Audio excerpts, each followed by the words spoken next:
కమలా Harrison భర్త చేసిన తప్పిదానికి ఈమె శిక్ష అనుభవిస్తుందా అంటే చాలామంది భయపడుతున్నారు.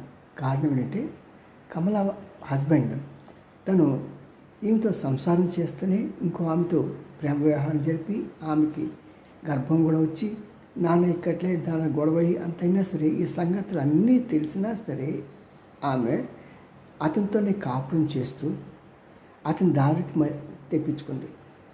మరి ఇలాంటి ఈ సంఘటనని మరి ప్రజలు దీన్ని ఒప్పుకుంటారా లేకుంటే వారు దాన్ని అయిష్టపడతారంటే నా ఉద్దేశ ప్రకారం ఎవరికి వాళ్ళంటే ఇలాంటి గొప్ప త్యాగాలు పక్కవారు చేస్తే ఎప్రిషియేట్ చేస్తారు, కానీ తానికి అలాంటి సమస్య వస్తే వాళ్ళు ఒక్క క్షణం ఆగరు.